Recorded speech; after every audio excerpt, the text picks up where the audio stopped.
one other thing, both Trevor and Dave Benner have their books here. Please get these books, they're valuable. So with that being said, Jake. What do we got next in the program here? Give me the next slide. Oh, this is going to be fun. Well, that looks like a guy I went to college with there. I got to tell you a story about these What's two he doing guys. here? Dave Benner is a Packer fan. Yeah, that's true. He is a Chicago Bears fan. I am. Okay? And I hear Dave Benner the first time I meet him talking to Jake about how bad the coaching is with the Chicago Bears.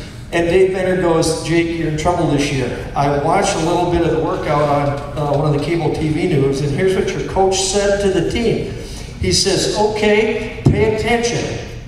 And they go, okay. He said, now when I say a fruit, you all go to the left side of the field. Got it? Yep. When I say a color, you go to the right side of the field. Got it? You ready? They go, okay. Chicago Bear coach goes, orange! Come on, orange! Okay, ha ha ha ha. Dave Benner paid me. What does that have to do with Dave Benner? He paid me $12 to tell him. Did he? Yeah, that's money. Dave's a guy I've known for many years. We brought him, I still say to this day, one of the best investments was paying $20 for him to get into the Chris Ann Hall event. And this was like 2 or 3 years ago, and we went to see Chris Ann Hall, and he was inspired to teach from that. He had always studied the history of the United States, especially during the foundation of this country. And we've talked about it over beers and whiskeys many times, but it was that like brush fire that was implanted in his mind from that event. And about a year and a half after that, he decides to write a book and self-publish that book. And I'm friends with him, but I'm a very honest guy. So when he offered to let me read it and to do the editing work, I was going to be very frank with him. Hey Dave, good job on the first book. Keep up the good work. Here's some of my comments back. I'm telling you guys, this is a good book. Who's bought this book already? Show of hands. Right? North to south. Do me a favor. I'm sure it's a favor for him too. Do me a favor. Go to Amazon.com and let people know how good that book is. Rate that book. It means a lot and gets that book, that message out there. But this book is fantastic. He's got a great message. I trust no one more than Dave Benner on the subject of the early founding of this country. Ladies and gentlemen, David Benner.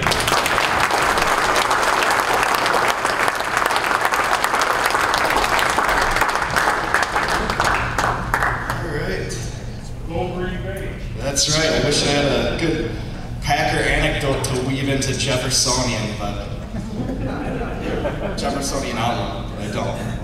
But the truth is that all men having power ought to be mistrusted. And that is a quote, I believe, above all others, emphasizes and kind of underlines what I want to talk about today. It was said by James Madison in the Virginia Ratifying Convention, and it really conceptualizes what I want to talk about tonight. But before I do that, just a quick introduction.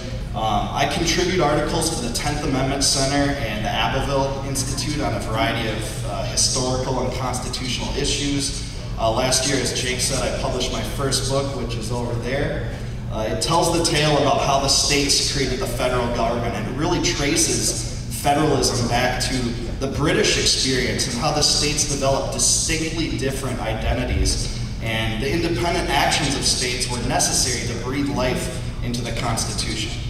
So that's what I wrote about. I was asked to speak today by Richard and Jake and Jack concerning the powers of the president, and I thought about how I could confront this, and several different things came to mind, but I really want to create a dichotomy tonight between the way that the founders conceptualized the office of the president compared to the radical departure that we now see today from our modern presidency.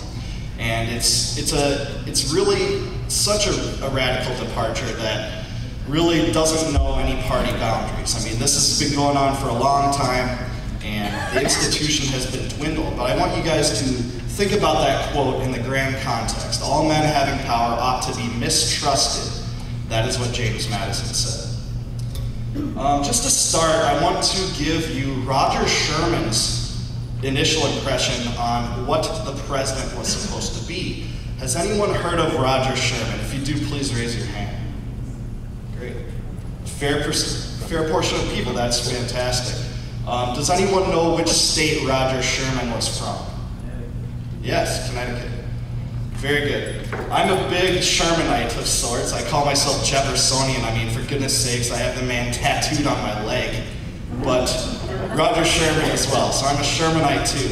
Anyway, Sherman made his mark on the U.S. Constitution. Perhaps no one else made a bigger mark on the United States Constitution, although he's honestly forgotten by history. But here's what he said concerning the president. I consider the executive magistracy as nothing more than an institution for carrying the will of the legislature into effect. That the person or persons ought to be appointed by and accountable to the legislature only. So the primary reason that we have an executive is to bring the will of the legislature into effect. And there were various ideas in Philadelphia during the convention in 1787 about what our executive should be. Some people proposed that it should be multiple people. Some people proposed one person. Alexander Hamilton proposed a president that was something like a hereditary monarch. All these different ideas came to the table, and we settled on a subdued president. So I wanted to go into how the presidency was described by the original Federalist advocates of the Constitution, that described the office to all the states, because the states were very, very critical initially upon learning about the Constitution and what type of government this would bring about. So they relied on these men to describe what this was going to be, and we have to take those arguments into context when determining what the president really is. Not what the federal judges say 200 years later, not what modern law schools say. We have to go to the root of the arguments when the Constitution was being debated. So the first thing I wanted to talk about is executive authority. And later I'll kind of link this to what we now, perceive as executive orders, which we bemoan often, but I really want to talk about how this was initially described. And the way that the Constitution puts this is the executive authority is to be vested within a president of the United States. Now that's about all that it was, but there's a lot of things in that. The executive authority was a legal term known to Americans because the states had already had state governors. So it was being made known that the president wouldn't have any powers radically different from a state governor at the time. Basically the power that to manage the executive office as a CEO would a company. They have to be able to make decisions with what happens in the executive branch. They have to tell their subordinates what to do, how to behave, how to enforce the laws. So the president, by nature, does have an executive authority over the executive branch. The president has the role of a commander-in-chief. He has the ability to instruct and direct the armed forces of the United States. However, Congress has the sole ability to declare war. And other war powers that I'll mention in a little bit, but primarily the mechanism to use military prowess against another power is the declaration of war. And this was radically different than the British king or 18th century monarchs in general at that time, because those monarchs had the independent, unilateral ability to wage war against adversaries. And this was very controversial, going back to King John and the Magna Carta. King John and his brother, Richard the Lionheart, waged a series of expensive crusades. And when he depleted the treasury of England, he instituted the Western world's first income tax. And that's one of the reasons why, and the anniversary was just 2 days ago, by the way, that the rebel barons forced this man to sign the Magna Carta, imposing limitations on his rule. 800 years later, human nature remains the same, exactly the same. But here's how Hamilton described the president. The president is to be commander-in-chief of the Army and Navy of the United States. In this respect, his authority would be nominally the same with that of a king of Great Britain, but in substance much inferior to it. It would amount to nothing more than the supreme command and direction of the military and naval forces, while that of the British king extends to declaring of war and the raising and regulations of fleets and armies, all of which by the Constitution under consideration would appertain to the legislature. So the founders and the advocates of the Constitution were selling this document as something that gave the legislature all the war powers, not the president.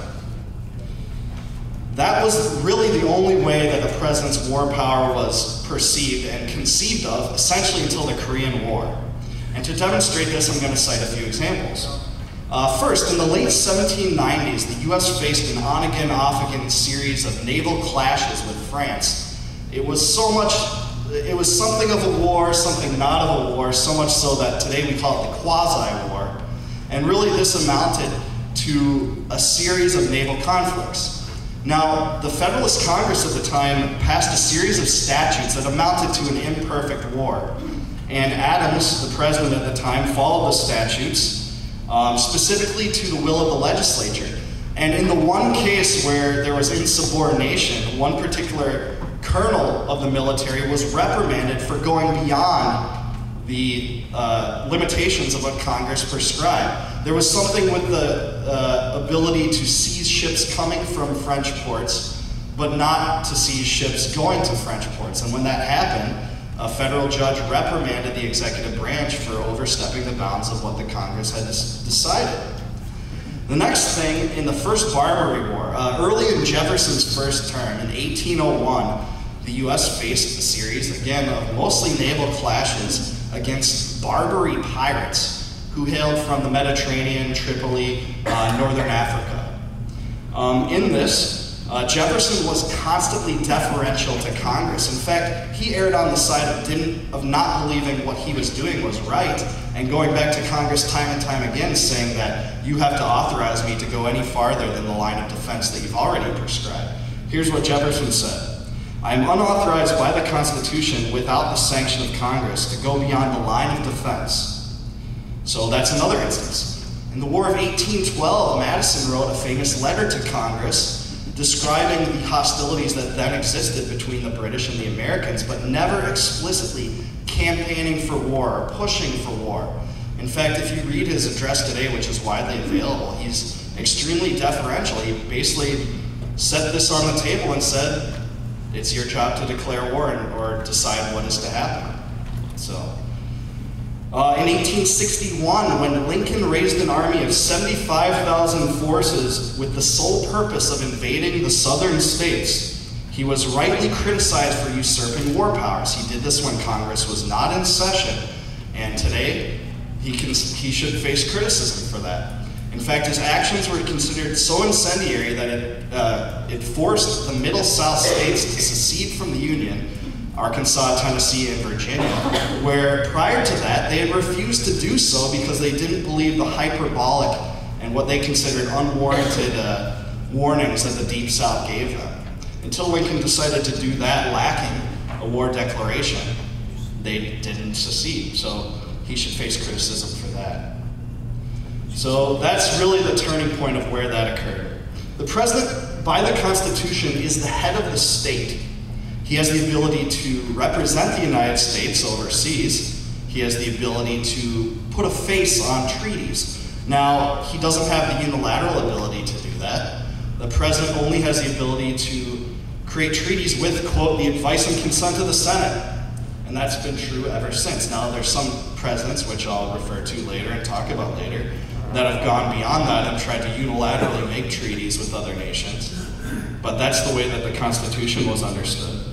In contrast to Great Britain's monarch, Britain's monarch had more power than the US president. They did have unilateral power to create treaties. The president is the top law enforcement officer of the United States, according to the Constitution. And the way that the Constitution puts this is that the president is obligated to take care that the laws be faithfully executed.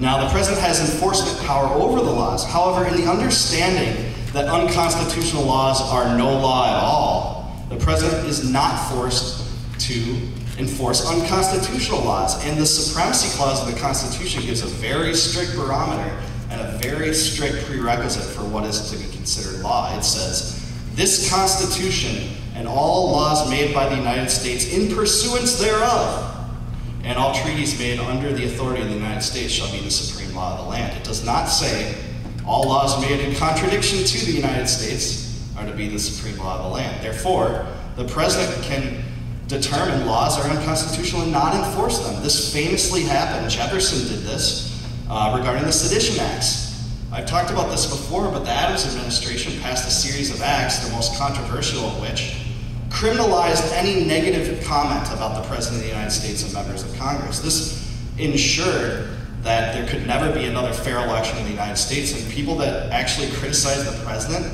were actually convicted of this and fined great fines and were in jail as much as 2 years. So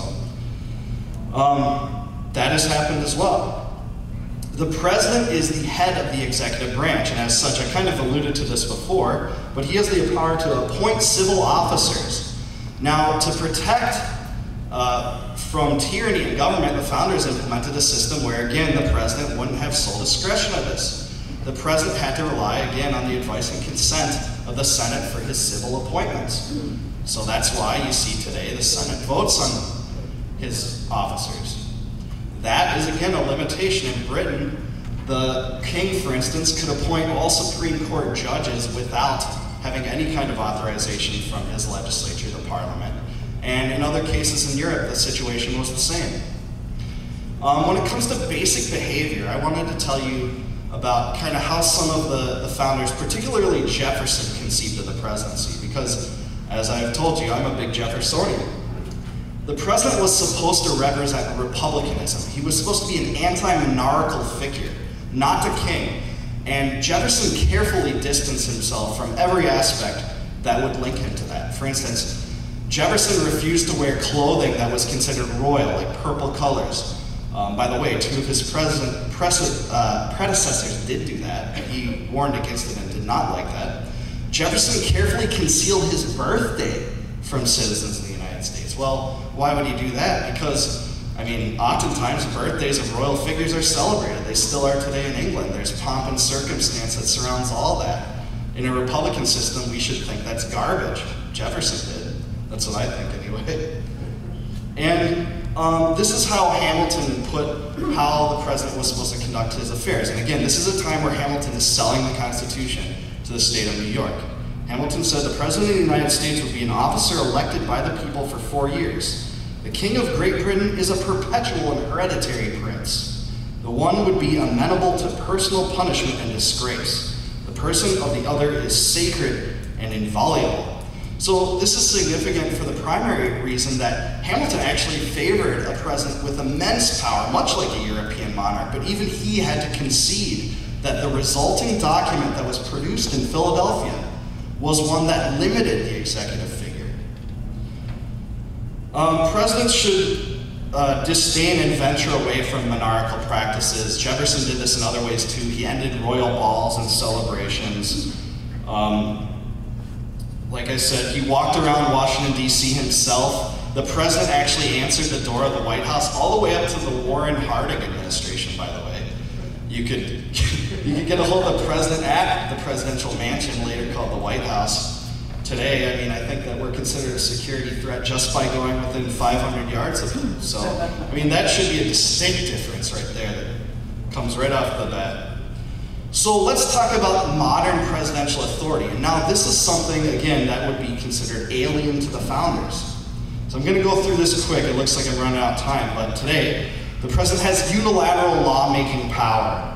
The president not only recommends law, but he pushes for it and campaigns for it. Every mark of resultant law is, in effect, a product of the executive magistrate in many cases. This is usually occurring in 2 ways. One, signing statements, and by the way, George Bush Sr., the second George Bush is famous for this, and not here. I'm going to levy a criticism against him. He was famous for making signing statements. What he would do is sometimes take a law from the legislature and just say, for specific instances, well, this part of the law says this, but I'm just going to completely neglect that. He would write this down in memos, and you can read this.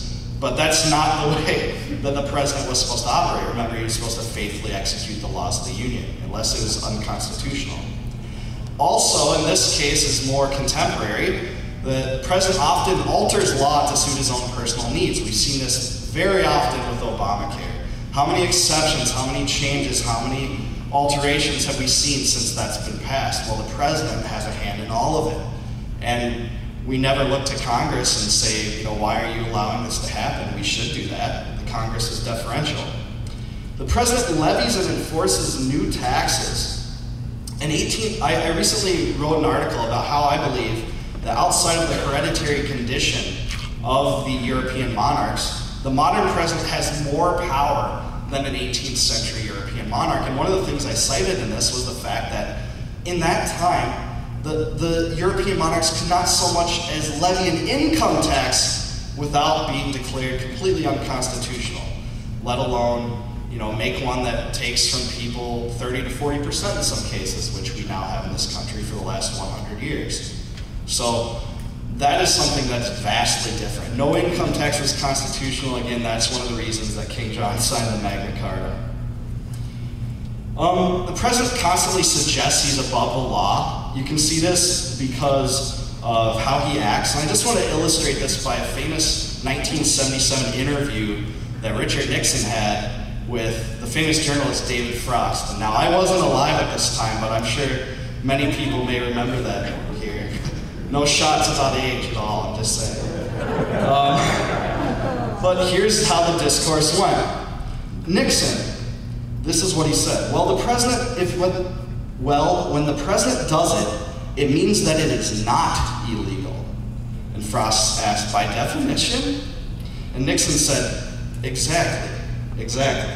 So, I mean, this mentality and ire has spread throughout all of his predecessors, and we can see that as an example today.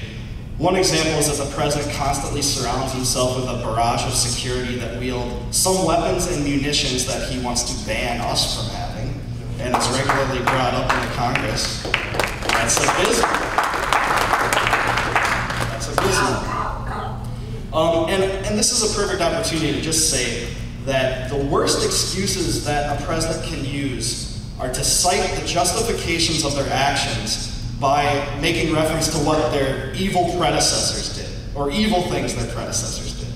So we shouldn't say, well, you know what, Franklin Delano Roosevelt rounded up all people of Japanese and Italian ancestry, so that, I mean, there's a legal precedent for that. No, the barometer for a Republican society should be the Constitution, and what that prescribes for the executive, not the bad actions of past presidents. The modern president enacts new civil officers that harass citizens and eat out their substance. And this was a criticism levied against King George III in the Declaration of Independence. One of them was that King George III sent hither swarms of civil officers to harass our people and eat out their substance. Well, I mean, today I would say that the IRS, the TSA, the EPA, all these organizations constantly harass people, violate their rights, violate their privacy, seize their wealth, and do things far beyond what was ever considered to be true to the constitutional system we're supposed to live under. We're so different from those things. And just as a unique thought experiment, go down the charges against King George III sometime and look at how many of those charges could be levied against the contemporary government. I think it's an interesting thought experiment. Sole discretion over war making. The president sends troops all over the world to a multitude of nations without ever consenting with Congress. Sometimes modern presidents have tried to make unilateral arrangements or treaties with foreign powers. One example I'll cite is in 1905, Theodore Roosevelt tried to do this with the Dominican Republic, and when his Senate, which was fairly adversarial to what he was doing, basically demanded to weigh in on this, he basically shrugged them aside. But that's, you know, where we've come to. Now, how did this all happen? I think that it is a series of things that has led us to this point. This is where I'll wrap up. It's Congress, more than anyone, being deferential to the president. We hear lots of political sound bites from people that oppose Obama. We think they oppose Obama. We think they oppose the modern president. But really, they are speaking and trying to create a media soundbite. I think no one exemplifies this more than people like Trey Gowdy. He can talk a big game, but there's no impeachment proceedings occurring. And impeachment was a mechanism that the founders wanted us to have to remove negligent and tyrannical presidents. The other thing is that presidents are seen as something of a modern king, and we just can't accept that. They make executive orders that bind people and individuals to their own laws. That's one of the most pressing things that we should complain about and really be adversarial about. And the president, by his very nature, can make executive orders. Let's be frank, let's be real.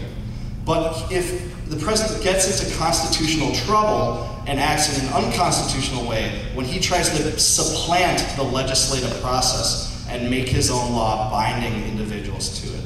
So we should object to that. So this is where we come back to Madison's quote that I mentioned at the very beginning. All men having power ought to be mistrusted. Instead, I hate to say, I feel that we're too deferential to the president and respect him too innately and too invariably without proper reason to do so. We should only do that if a president abides by the Constitution, not spits on it. So that's where I'll end today.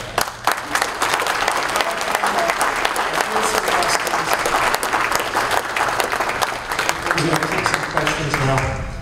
Right here, Gary. When, I think it was about 2 months ago, there was the gentleman from Florida that flew the gyrocopter near the White House.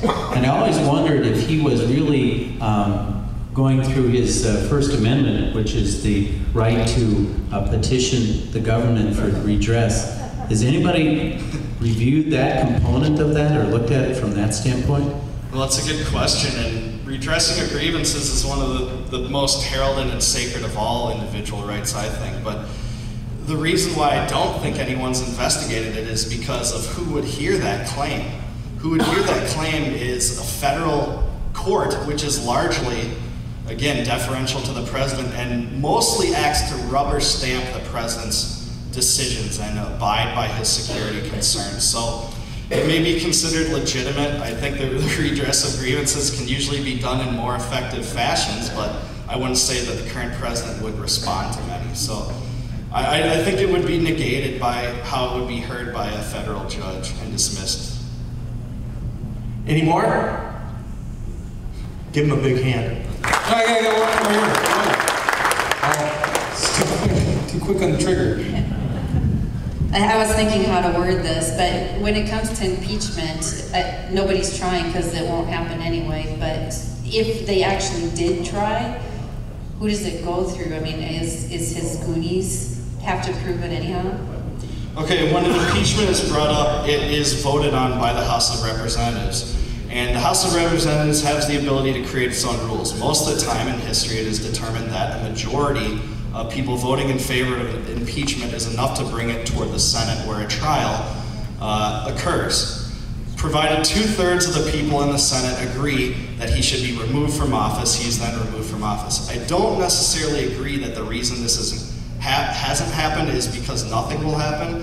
I think that most of the establishment Republicans in office are actually worried about their potential to lose elections because of it. I think impeachment, even if it seems inane, is a great way to stifle the federal government from passing additional measures that seize our liberty and wealth. So I think even if it does nothing, it's an effective tool. Last chance. All right, well, Oh, Jake, you got another one on We'll here. take the last one right over here.